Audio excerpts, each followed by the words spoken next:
one. There we go. I did have a title. All right.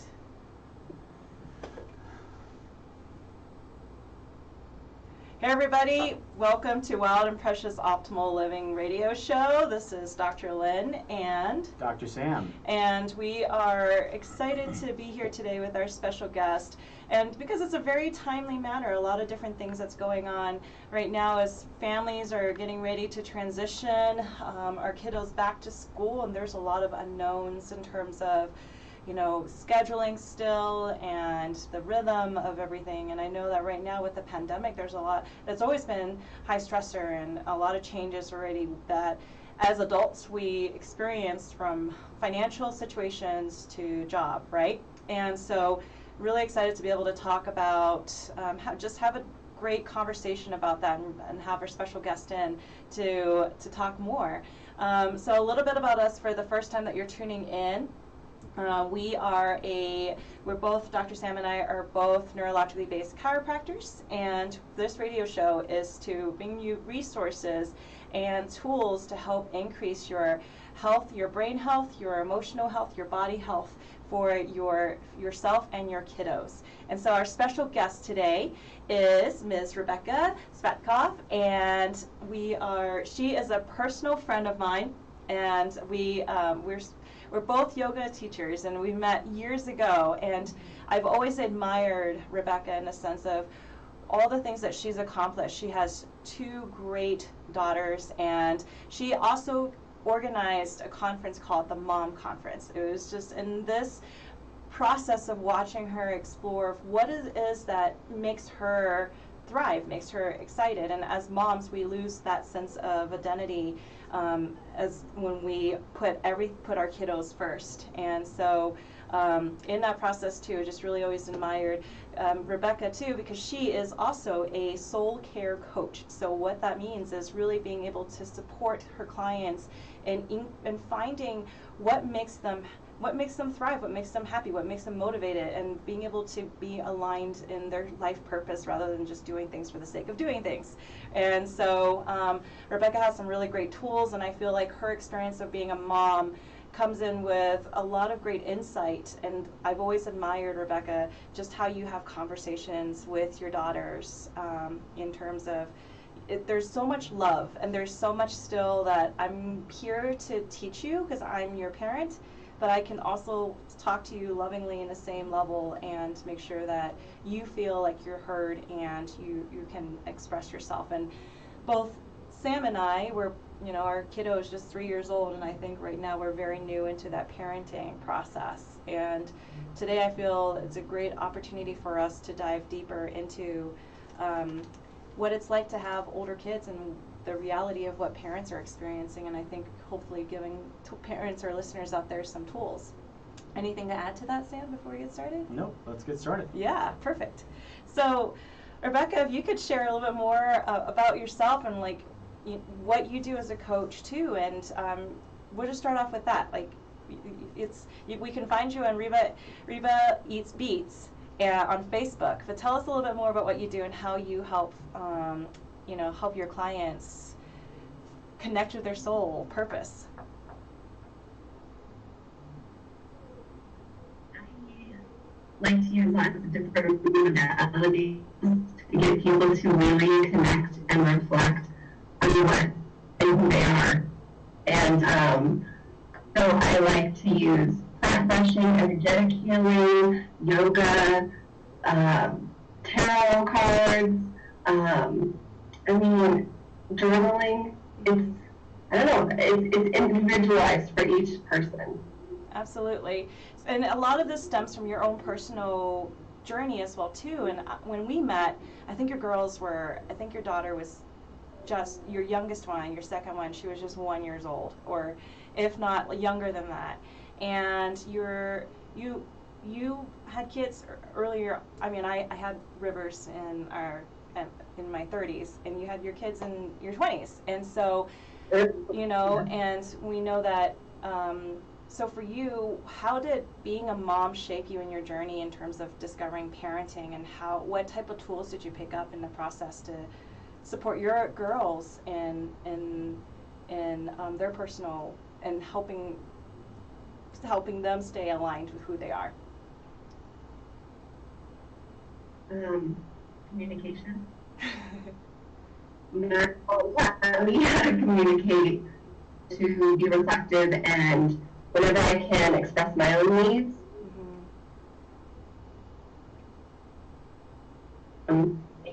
They're more easily, and you find a way to then take care of them, or you can ask for help. But I think communicating is one of the biggest tools I can. And I had kids when I was young, and I'm a helicopter mom in recovery, I guess, because I really was over my kids, like, oh my gosh, is this going to be okay for them? Is this going to be all right? Every choice that I made, I questioned, like, and I wanted to keep my kids so safe and so in a bubble that I didn't let them explore for a really long time what life really was. Like, in reality, there's so much uncertainty in parenting, and I think this time is really, really bringing that out. Like, there's so much uncertainty, and what are you going to do with it? Yeah. But I think I learned that in a little while, but I finally learned that even though along the process I was teaching them community, it was like, I can't save my kids from everything. They're going to have to grow in uncertainty, and that is honestly what's going to make them thrive. Yeah. I guess that's... Absolutely.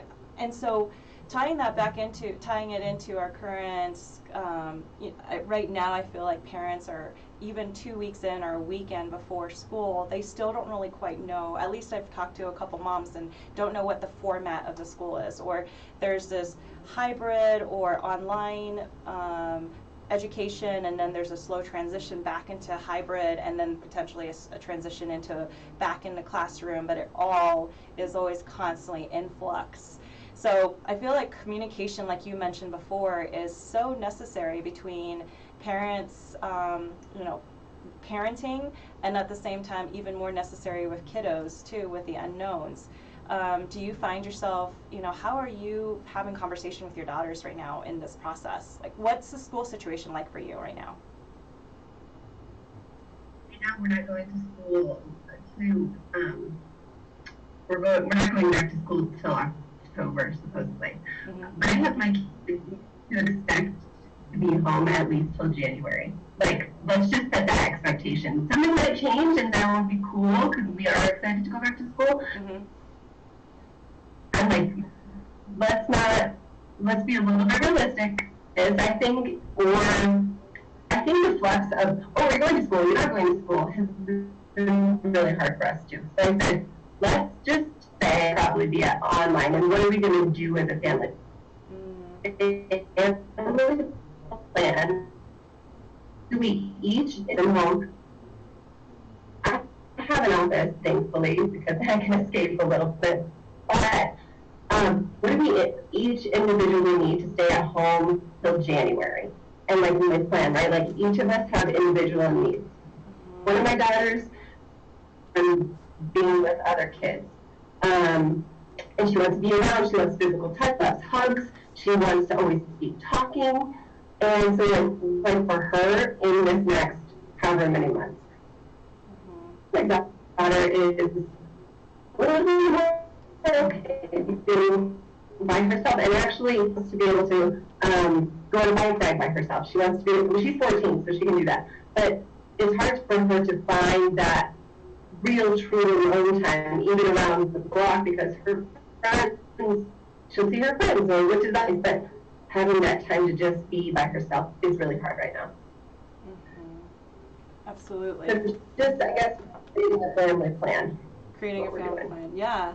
I think that's really necessary. And I know for our listeners, it may be kind of hard.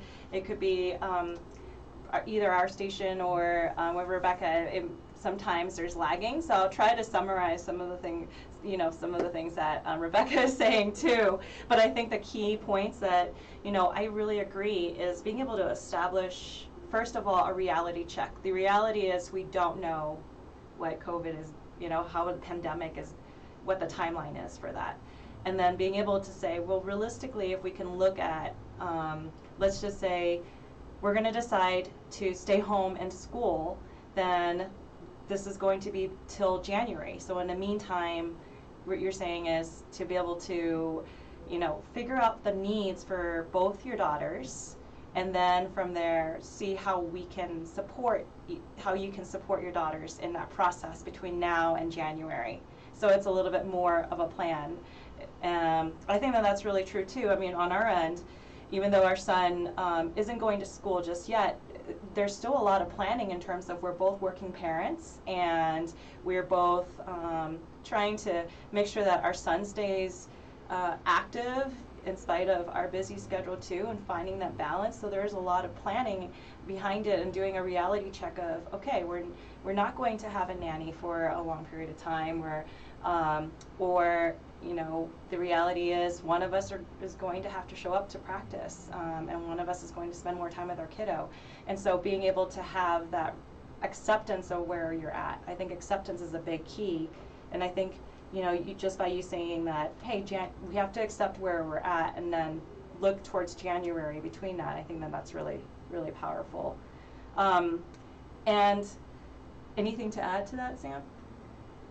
I guess let's just try and shape the conversation and ask, so what was the previous routine for like your back to school time prior to a pandemic? What did that look like for you guys as you're gearing up for a school year? Having the curriculum backpack, lunch boxes. We're not doing that, obviously. Now we're gearing up and we are creating their home offices, basically, right? Like, where are you going to take Zoom calls? How are you going to do that? How are you going to, what is your schedule going to look like? And when are you going to eat? And when are you going to go outside and play? So also before this, we were driving 45 minutes to practices. Gearing up, what were we doing for gearing up to school? That's what we were doing. It was a lot more excitement. I think now we've had to change our perspective on that, like, oh, we have this opportunity now to stay at home, well, what are we going to do with it? Are we going to go to the art museum? Are we going to go to the zoo when we have chances? Like, are we going to take small field trips by ourselves? So that's kind of how it looks a little different. Absolutely. I think, as far as being able to create that space, and I guess we were never really thrown into homeschooling, and now you have to learn so much behind the reality of what it is like to homeschool. What does that look like, as far as what is the dynamic with homeschooling? What do you feel like are qualities that's needed for a parent to be present during this time with kids who are transitioning from being so active in school to suddenly being at home more? Because you mentioned one of your daughters, it's harder for her to not see her friends as often. So what does that look like for a parent to hold space for that?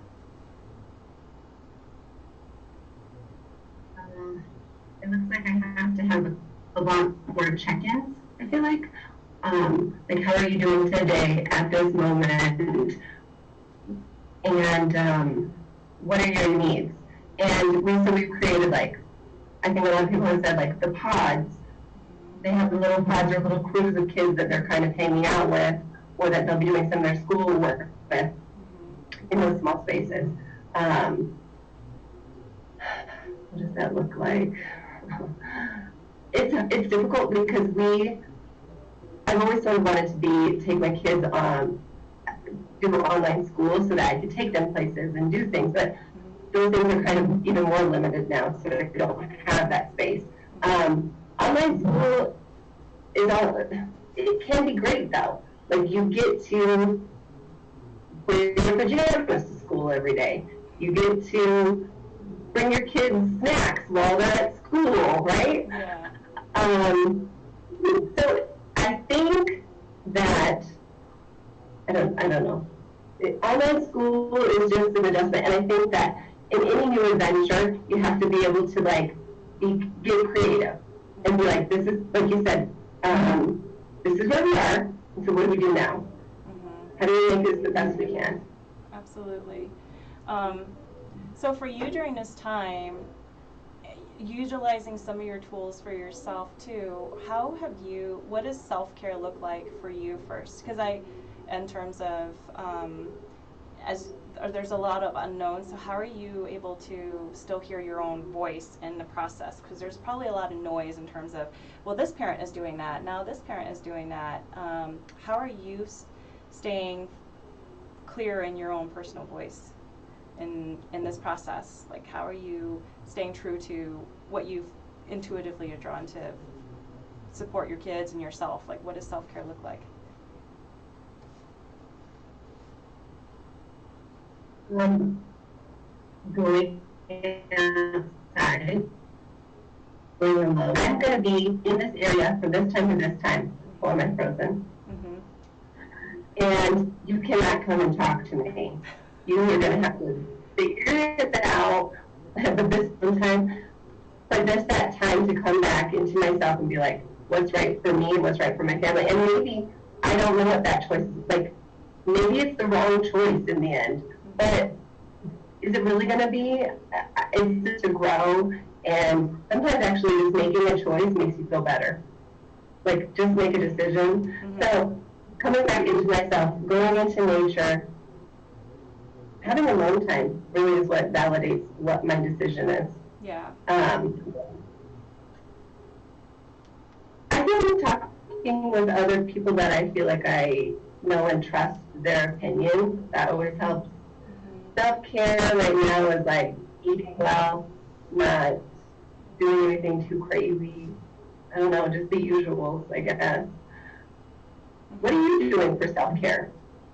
I feel like for me, you know, we were just talking about this the other day, Rebecca, when we were on the phone, and honestly, self-care sometimes doesn't look like meditation or yoga. It could be, you had painted it so well when you had one day, you were just describing how you felt so overwhelmed. You went downstairs to punch like the old mattresses in your basement, and I think for me, self-care can look like just honestly, I mean, for a while it's journaling.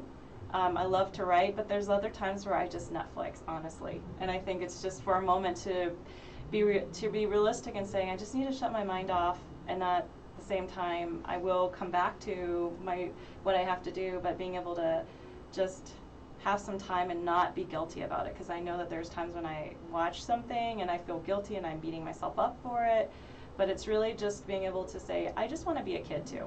I want to veg and I want to enjoy myself, and I'll be an adult, you know, come daytime next morning. And so I feel like self-care right now is just not judging myself if perhaps my choices don't seem like the healthiest, because then there's times where it's like, well, you could be doing yoga or breath work, but it could also just be honoring, you know, just feeling low, honestly.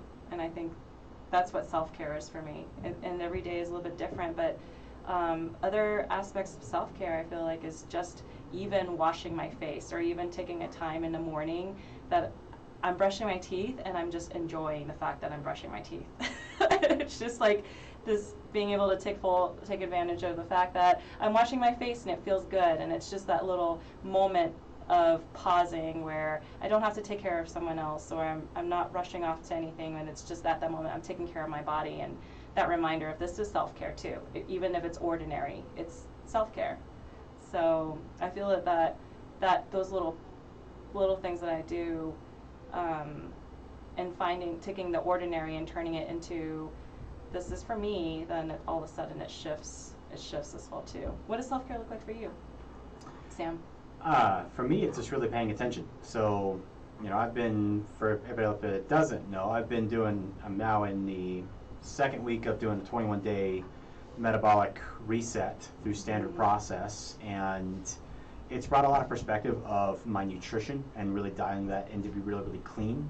And so kind of slipped on it yesterday because I had rice for the first time in a long time, and that really puts in perspective, hey man, how important it is to have good food at all times, not just in times of stress or in good times, but in all times, because you need proper fuel to especially make it through these challenging points. You got to have good fuel in the body.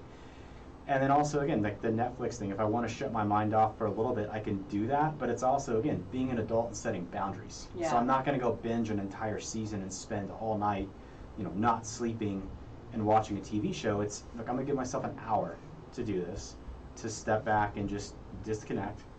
And then I can step back into it. And that's with everything, whether it's Netflixing for an hour and not going overboard with it, whether it's going outside and spending time with our son at the park, but not letting it consume the whole day, or even exercise and spending an appropriate amount of time doing that. So it's just, I think for me, it's really just setting boundaries and really taking control, because once you start to take control of your time in those different areas, you can start to take control over other pieces, and that stress becomes way less overwhelming because you feel more in control. Though, I have to add that, Dr. Sam had just mentioned here where, don't binge. I have been to that point during the pandemic. I have to admit that I binged. I actually didn't sleep through the night because I stayed up watching a show. And it's like coming from a health practitioner, she's like, oh my gosh, this is totally unacceptable. But the reality is there was so much at that moment during this pandemic that there was so much changes, so much that we didn't know about our practice that I didn't know how to handle emotionally, that I felt like I shut down. And for a good while I was doing that and starting to get to a point where I felt guilty.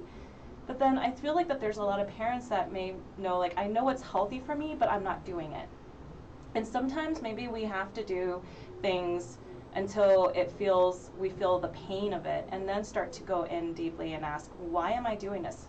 And I got to a point where I was so tired one day, and you went hiking with Rivers, and I was beating myself up because I didn't have the energy to, because I had stayed up late watching a show. And that's when I felt so frustrated enough for me to say, okay, it's time for me to turn that around. I need to take responsibility and shift. So, sometimes I'm sure that there's a lot of parents right now that are doing things that may not necessarily be healthy for them, or like eating, or eating late at night or whatever it is, and feel guilty. But maybe we have to do that for a period of time until we feel enough pain to want to shift, and we're leaning into and taking responsibility behind that. I mean, what do you think, Rebecca? Did you have a point where you felt like you were just going in a downward spiral? What was that like for you when you did that, and what did you do about it? We talked about this a little bit before, that I felt like a lot of things and the tools and the resources that I usually use to get myself out of a hole were not working this time. I needed something different and new, and I realized, like you said, I needed to go and punch the mattresses. I needed to, rage. I'm so angry at this situation of, all of the things that have been, now imposed on me. My family's home, my kids can't go to school, and I was just angry. And so I just went down and I was, punching the air, and I just needed to get it out of me and be, in that space, so that then I could be okay. Where I could be okay, yeah, I was angry, got that out of the way. But that was my new tool. I don't remember the last time I did that, really. In this space, that's what I needed. And I think also telling my kids, it's okay, that's okay. You don't have to act like you're holding it together. It's okay to cry. It's okay to be upset and mad and angry. But now, recognize, and then now, how are we going to shift that? Where are we going to go from that point? What are some things that help me shift? And sometimes I do need to just watch a comedy to help, shift my vibration, shift my mind, get me into a different state. And I think the other one is just go out and play. Yeah. And sometimes it's really hard whenever you're angry or whatever to shift into play mode with kids, or even with your spouse or friends or family. But play, I think, has the ability to heal so much. Yeah. So. Absolutely. Yeah. I completely agree. I feel like, you know, going out to play, I noticed that there's times when, even when I take Rivers out to play, we're going to the park, my mind is still on work, and then all of a sudden I have to check in with myself and say, wait a minute, you know, you're with your kid right now, and this moment is not going to always be there, and and so you have to being able to have that mindfulness of what is play now. It's like he's in a dirt, and I'm like, no, I'm not going to dirty my fingers, and I'm like, why not? You know, have fun with the kiddo and be present with him, and I think that's really important. What I realize is different is that during this time is planning helps to be present with the kid. So I know that you had talked about planning, you know, with your kids and like making sure they have a calendar. What I realized during this time is just, for a while, it was just like, okay, Sam and I aren't really, for a while we weren't really planners for our calendar, but now that we are, it's like, now we plan our free time and I can be fully present, and I know that I've gotten some things done, so then I can be completely present with my kiddo and not feel guilty about it. When I don't, then I notice that there's always something that I'm thinking about that, I didn't get to that, and then all of a sudden it's hard to be present. Do you find that that's true for you as well too, Rebecca? If you're still there. Maybe. So I think a big piece of that Yeah. is, again, talking about that whole, are you in control or out of control? Right. So again, because I think and she brought up, you know, punching the mattress and stuff. There's so much angst and this angry kind of energy out here in the world, that, because we're all out of control. We're all in a situation that we've never been in before, that we don't know how to react, that we're being told by, you know, other parties, hey, this is what we have to do, and again, it's really hard for us as Americans, because our country has this bedrock and foundation of freedom, where it's like, hey, you can't tell me what to do, I'm American, I'm free, and I get to do what I want. And it's really hard for us to be able to accept that we're having to give up those freedoms, and that's what makes it really challenging. So it's like these pieces where you can take back control of your time, like planning everything out and saying, hey, look, I'm in control of my time, now I can be super present with my kid. Mm-hmm. Yeah. Am I back? Yeah. Yep, you're back. Welcome back. Thank you. With one of my daughters, she thrives on a schedule. For the summer, we create a schedule, like, you get up, you do your chores, you eat breakfast. She loves it. She loves knowing when she's going to have free time. She loves knowing when she's supposed to be doing something. She knows we're going to have dinner. And I also thrive on that. And it makes me have certainty in my life. But what I like to do is make sure that I have quality time minutes with each of my kids. 10 minutes of quality time each day with my kids, where I don't have my phone. I'm not thinking about like a kind of a small amount of time, but to be super present with you, like, hi, I'm here, eye contact, like, I'm all about you. That's all it takes to really connect and tap into what they need, how they're doing, and to feel connected still as a family. I feel that that's so important, and you know, I feel like especially for parents that are out there who are, maybe you're like us, we work and we have to focus our time with what we have to do at hand, and oftentimes previously I used to feel guilty if I'm doing this and then I'm not completely present with my kiddo because we have to, you know, my attention's diverted. But what you just said there, like being able to put the phone away and for that 10 minutes knowing that they're getting the full attention means more for the kids than, and they may understand that, okay, mom's off to doing what she has to do now, but during this time I've gotten that quality time, so then maybe that's enough for the kids to know that mom still cares or dad still cares, and that's okay, even if they have to divide their attention other times, but knowing that. I feel like right now that's something that I noticed when we were playing with Rivers is oftentimes in the morning it's just, he's like, Mom, sit down and play with me, and it's okay, don't touch the phone, don't check email, and just play with Rivers for even 5 minutes, knowing that I have something to do next, but then not feeling guilty behind it, because then that creates more stress. For sure. So I love that point. That's really true. How old are your daughters, Rebecca? 14 and 11, and so at 10-minute quality. So her daughters I wanted- so you said your daughters are 14 and 11, right? 14 and 11? Sorry, am I still lagging? Yeah, I'm still kind of lagging. It's okay. When we were little, I like, what do you want to do for the 10 minutes? Do you want to play Legos? And we would be so excited to choose what we would do. Mm-hmm. Now, when I do that, like, do you want to go on a bike ride? Do you want to watch me? I'll watch you scoot. Trick. That to me does look different, but it still matters. Mm-hmm. Yeah.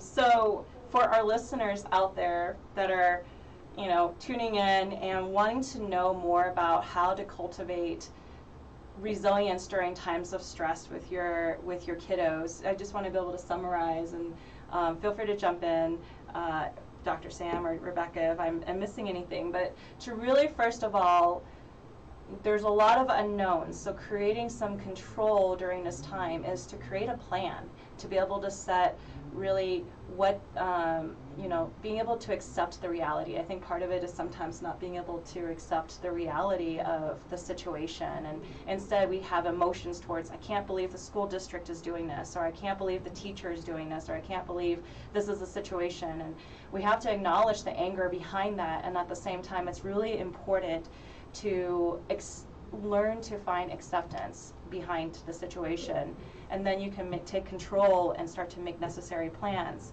And then to really change the perspective, because I love how, Rebecca, you were saying that this is an opportunity to build time with your kids. It's an opportunity for you to take your kiddos in different field trips, especially if your kiddos are being homeschooled.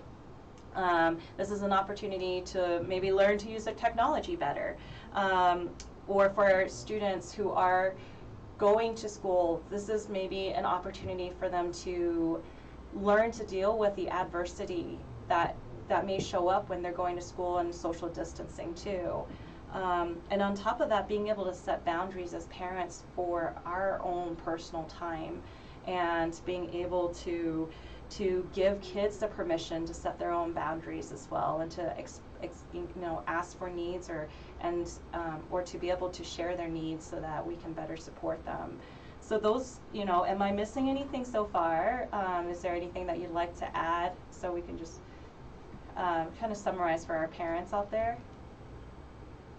I think that because we want to live in certainty so bad, but really life is about uncertainty, and knowing that from uncertainty is where growth happens.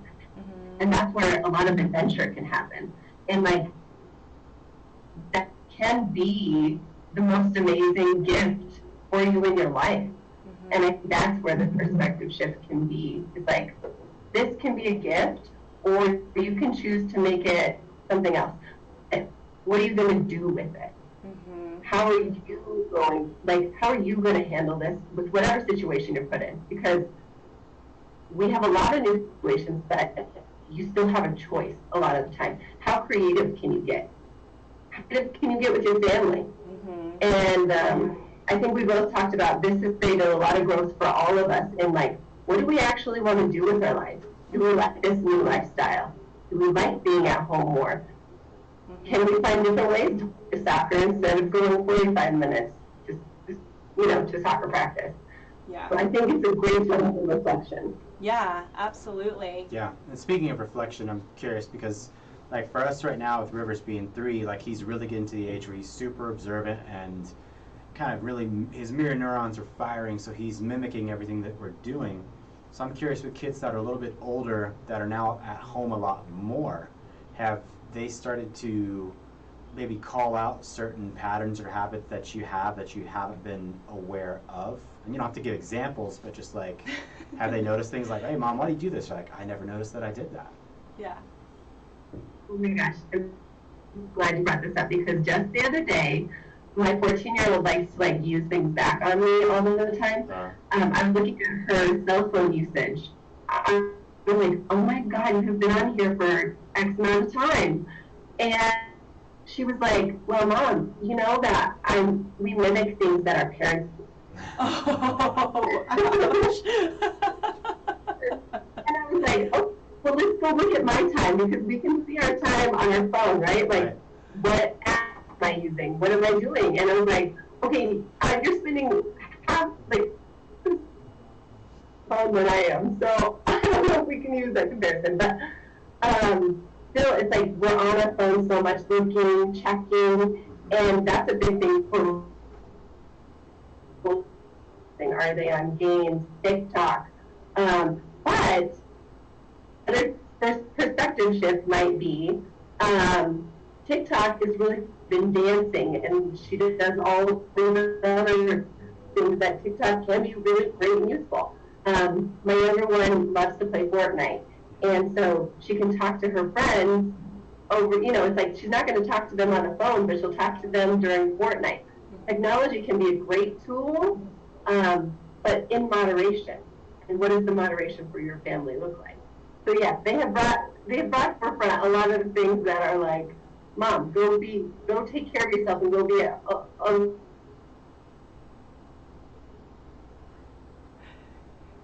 Yes. Yeah, like she was saying, just really taking care of yourself. And that's why I brought that up, because I know as we're talking about, hey, certain habits or things that you could do to take care of your stress and become more resilient, the first part of that is awareness. Mm-hmm. So it's really being aware of what's going on. I think she's back now. Yeah, I mean, I know I've heard a bunch about Fortnite. Thankfully, our kid's not old enough to be playing that yet. But yeah, it is super cool. I mean, the different ways kids can interact now. It's not just like, back when I was a kid, it was talking on the phone. That's really all we had. And yeah, now it's like you can be doing things that are interactive, like playing Fortnite, and yeah, be hanging out and talking with your friends, versus maybe I think we think of like the ultra crunchy way is like, hey, we got to shut off all electronics, we're going to go outside and we're going to build a campfire and we're going to catch fireflies. It's like, well, although I do have that vision. No, it's super fun. But it also is kind of difficult, not always practical. Right. For our busy lifestyle. Totally. Yeah. And we can't all go drive out to the mountains every single day. Yeah. One of the best things that has happened is use of grandparents and friends, other adults, or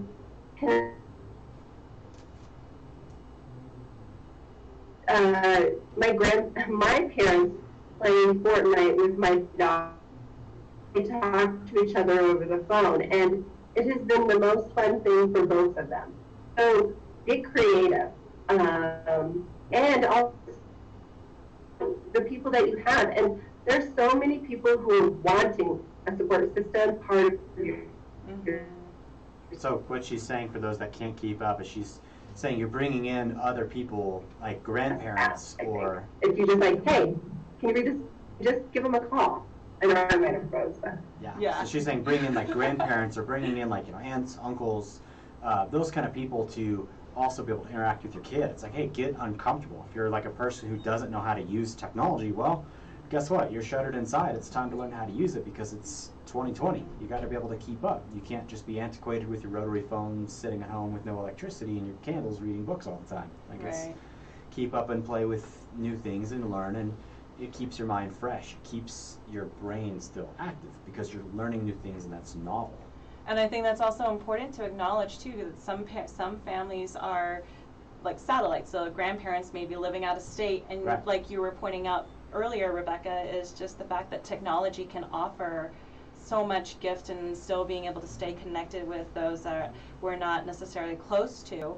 And I think you were starting to bring in another aspect too of being able to connect with other moms. Like, one of the biggest things that I've been able to do during this time is still be able to connect and meet with moms, or build relationships just from meeting moms on Facebook support groups, right? And from there, just being able to connect a friendship, and for moms that maybe not necessarily know anybody in their area because maybe you have just moved into town for whatever reason, or just transitioning, this is an opportunity for you to build up that, to step outside your comfort zone, to to build new relationships and also learn to ask for help, because I think both Sam and I are ones that, you know, we get to a point where at first we're uncomfortable asking for help, and now learning to find support. I think for parents, learning to do that is a huge aspect too. So you were mentioning getting grandparents and other adults involved in the process and building a community. We can still do it, even though social distancing is still a thing here. You know, we can still connect, and it's just about being able to reach out and being able to learn to say, I need some help, or can someone point me in the right direction, or, you know, being able to be willing to share resources. And I found that moms have been so helpful and key to knowing what I know right now during this time, because everybody's so willing to share resources, from educational tools to moms groups to different organizations. I think that's really powerful. Do you have anything to add to that, Rebecca, on top of that, in terms of how moms can get more connected? Or even dads? Sorry, I keep saying leaving out dads too. Dads are just all right. Dads are just important too. They're important. We're sorry. I love these little like picnics in the park with, you know, bring your own blanket. I know it's hard to keep toddlers or small ones on the blanket, but getting super creative. Like for my daughter's birthday, they played kickball, and it was like, yeah, that's nice, but we played kickball. That's what we did. And yes, we all touched the ball, but it was like finding your small communities. Like, what was I going to say? Oh, finding older kids to read to the younger kids over Zoom or FaceTime or whatever else. I think that's a big one too. Is that's a great idea. Getting the older kids to connect with younger kids, or even having a babysitter time, because my daughter would love to right? Like babysit over Zoom and read a book or chat about what they're doing. Show me what you're doing. What art did you make today? Can be really helpful for mom and all the kids in, you know. Yeah, I love that. I love that idea too of getting, you know, still having that diversity for your kids by connecting with different ages as well too. I think that's really, really awesome. That gives me an idea to be able to set up for my mom's group on Facebook as well too. I think, you know, one thing we haven't touched upon this time is, you know, there are nights that Rivers sees that Sam and I feel really are tense, or there's days where we feel like, you know, we're exhausted. And one thing I've really learned, and I think Rivers is still young, but I really find has been powerful, is just being able to, even though he might not understand, it's just like, hey Rivers, I'm so sorry that, you know, I kind of snapped at you today. I was having a rough day. And being able to just be vulnerable and being able to say, I'm struggling, I don't have it all together, but I just want you to know how much I love you. And I think at the end of the day, you know, the willingness, or think about Brene Brown, she has this book, Parenting with Love, or it's a book on parenting, but it's always about being able to be the parent that's willing to be vulnerable, where we, in our household, that we can hold space for each other to show our emotions in a loving way and know that you're supported and it's safe to express yourself.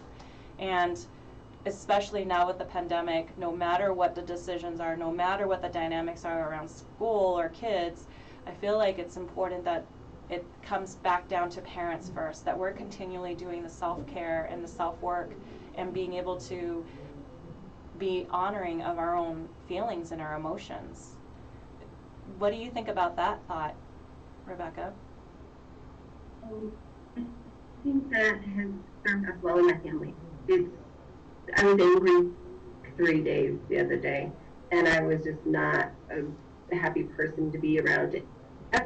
Me, Mom, yeah, you've been angry for like 3 days. You're usually not angry for that long. Usually, you know, you get like back. I get my mom back basically, and I was just like, honey, I'm sorry. I haven't been able to like snap myself out of it, but thank you for bringing that to my attention.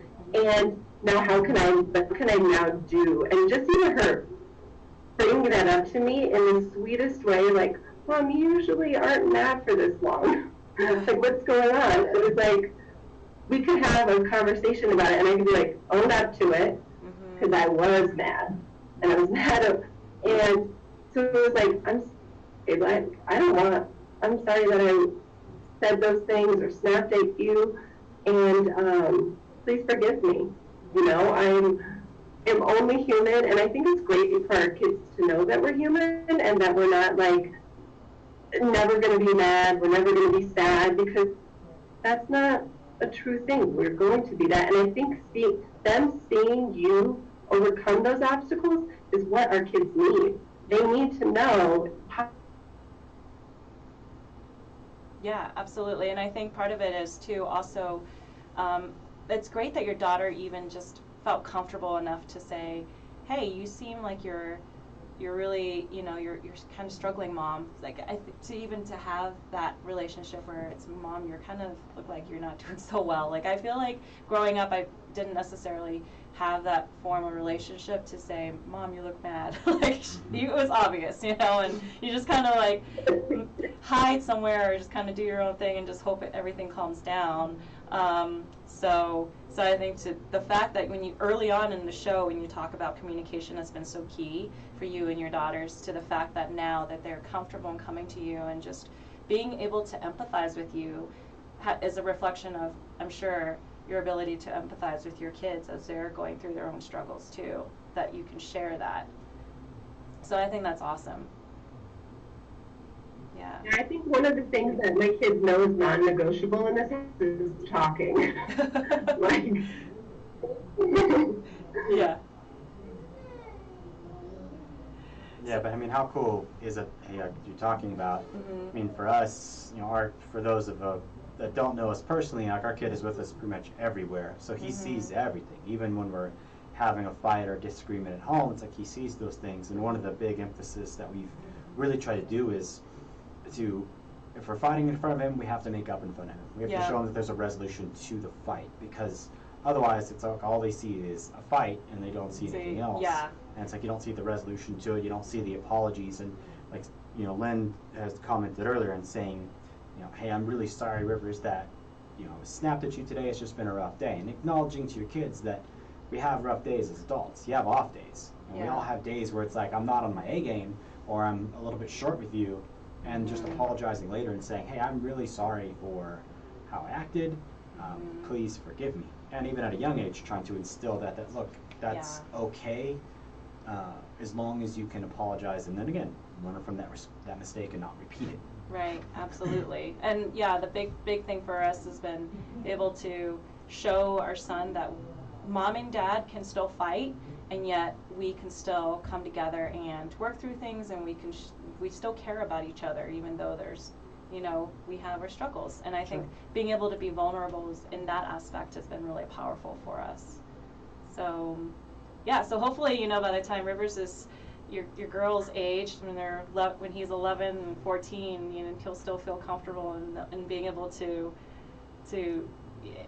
share and to feel comfortable in being what he's, you know, feeling and what he's experiencing, and be able to share that with us and talk about it. And I think, I know that we're freezing again. Right now? Oh, there we go. Are you there? Telling them it's okay, like, I'm angry, but I'm angry, and I'll let you know later whenever I know why I'm angry. Yeah. I'm just acknowledging it, and just know that I'm angry and I don't know why, and that's okay. Yeah, not having to necessarily, to explain why we're feeling. That's a big deal too, right?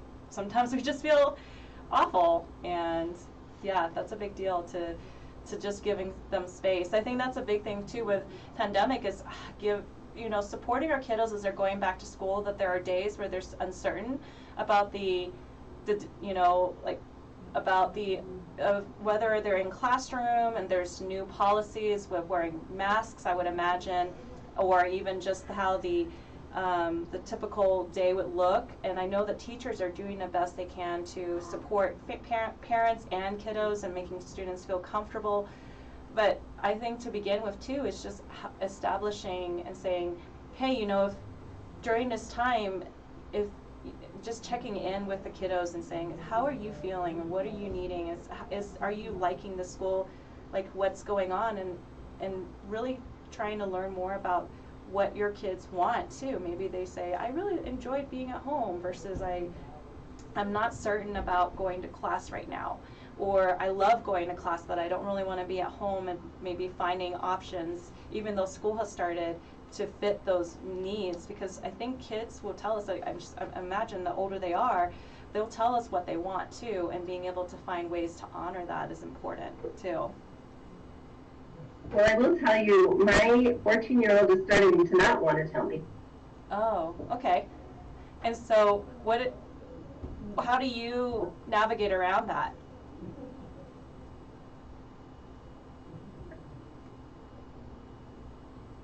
How would you navigate around that, Dr. Sam? I have no idea. We're still young parents. I'm a 3-year-old, not a 13-year-old, so I don't even know how to handle that. There's a few other stages I gotta go through. I'm sure. I'm honestly awkward around teenagers. So Rebecca, you're gonna have to guide us on this. I know you're freezing a little bit, so we're missing you. That was a very important question. So what's next with teenagers when they're not necessarily sharing, right? But while she's getting unfrozen, I do love, and this is totally on a different topic, but just kind of bringing it back to trying to handle some of the stress of what's happening. I did love what she talked about earlier with, we know a lot of the schools are going to be going to virtual learning for a little bit, so I love the idea of having a set designated place, like, hey, this is going to be like your area for virtual learning. Yeah. And I think that's really cool because it's kind of like setting up your own workstation at home. Like, hey, this is my work from home office. It's like, well, setting up the same thing for your kids. This is my work. This is your work from home school area. You're gonna have all your school supplies here. You're gonna have everything that you need. But this is your area. Trying to dial in that focus. It's pretty obvious. Like, I don't think anybody's very productive sitting on the couch trying to do work or school or whatever it is. So it's setting up a proper place for them to be able to focus and hone in for however long they need to. I think that's really, really smart. Maybe decorate their space or something like that to get them excited. Right, try and do something like that, and whatever it would be to get them more excited about school, because I'm sure it's got to be just very awkward. I mean, I remember first days of school, going and walking, my schedule, and just knowing where all the classrooms is, and not having like a physical place to go to and interacting with people. It's just got to be very, very hard. Right. Yeah. Absolutely. Are you back, Rebecca? I think so, for now at least. But my daughters are both, one is starting middle school, the other is starting high school, and you're meeting all these new kids over Zoom. And so that's going to be interesting. Like, what does that look like? You're going to have to be on video, and how do you, it's like, oh God, this is how people are now meeting me. You're meeting people over the internet. And, but as far as her talking to me, it's like, I tell her, I don't know if this is actually good advice or not, but I don't need to know everything, but I need to know that you have the tools and the resources to go through whatever you need to go through. So you can give one, a few sentences of what's going on. I would like to know the general idea of what's going on for you so that I know that you can make it through, which I know she can, but she also will talk to me in her own time.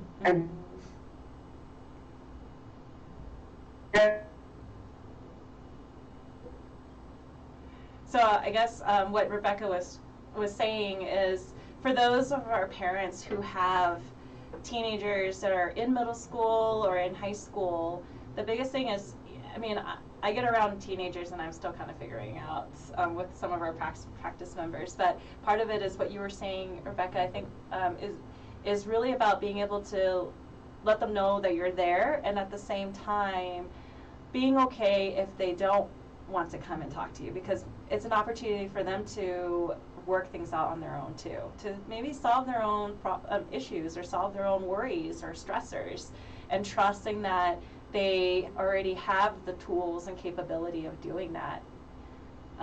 Is that what you were saying? That is exactly it, Lynn. Okay. That over those years that you've been working with your kids, that they do have that foundation of and if they don't right now, then this is maybe even the time. Tools and foundations. do you want to go see a counselor? Do you want to talk to a soul coach? Do you want to talk to a life coach? Do you want to, like, how can you help your kids use those tools? And there's so many resources out there to do it. So. Yeah. Do you ever get your daughters involved in all the cool things that you do, from plant brushing and tarot card reading and all that good stuff? I totally daydream that someday Rivers would be so into like sound healing and yoga and going into retreats with me, and in reality he'll probably be like, my mom's crazy. I mean, they're definitely like, and actually their friends are interested in it.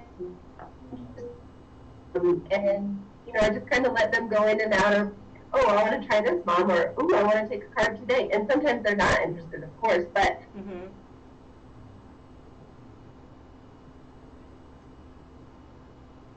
So I think what Rebecca was saying is just letting your kids do what they feel comfortable in doing, and then just letting your own personal self shine. Let your own personal interests, if you have personal interests that you love to pursue, keep cultivating that for you and not necessarily just for your kids or for your family. And that's really great self-care there. And then when your kids are ready to, if you want to do something with your kids, just over time they'll be curious enough because they see Mom and Dad having a good time. Yeah, and I think that's a good point to just a good opportunity to wind down or recap the conversation here. So, everything that we talked about today, I know it's been a little bit choppy, so for our listeners and viewers out there, we apologize about the technical difficulties, but this time right now, I think some of the biggest lessons and to take away from all this is, one, just accept, because accept that there's going to be unknowns, accept that it's most likely going to be the exact opposite of an ideal situation. Like, we don't know what the schools are going to, we don't exactly know what the school plans are. We know what some of them are, that it's going to be partially distance learning, partially in school, and honestly, we just have to adapt and roll in it. And that's the basis of our practice, is adaptation. Absolutely. And it's accepting it. And then it's really, I guess, once you've accepted the reality, it's then cultivating the proper vision of what it is that you want. Right? Like, okay, so this is my reality. How can I make the best of it? And then just coming up with, okay, here's your plan of what you want to do to move forward. So doing that and coming up with, hey, what are the action steps I can do each day? What can I do to create space for myself? And what can I do for myself each day to make sure that I'm my absolute best? Because this is going to be, this is still going to be stressful times. This is still going to be challenges that we don't know, and you're going to have to be your absolute best. So keeping your nutrition on point, keeping yourself moving every day, getting outside and having some time to yourself, making sure your other people in your household have the same thing. They have time to their self. They have time to go outside and take care of their own needs. They have time with their friends. You have time with your friends. Making sure all that is acceptable, and I guess also just listening. Like I said, know if you have older kids that are teenagers, knowing that trusting in your parenting, that they'll come to you when they do have questions and that they can lean on you, but also understanding, look, they're also trying to figure this out too in their own world. And again, comes back down to acceptance. So, Rebecca, I know it's been super hard with technical difficulties today, but we just want to say thank you for coming on. We're so grateful for you to be able to share your wisdom with us, and then hopefully we'll be able to have you on the show in person, and we won't have these lags. Yeah.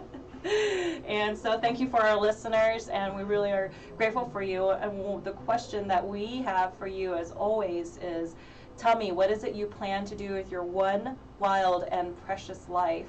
We look forward to seeing you in 2 weeks when we have our next show, and we're super excited for our next show to have the wonderful pediatric chiropractor, Dr. Steve Hoffman. Yeah, so we're going to be talking about all things pediatric chiropractic. Why do your kids need to see a chiropractor? All the ins and outs of that. So it's going to be a really exciting show, and we hope you guys check it out and stay tuned. So we'll see you in 2 weeks. See ya.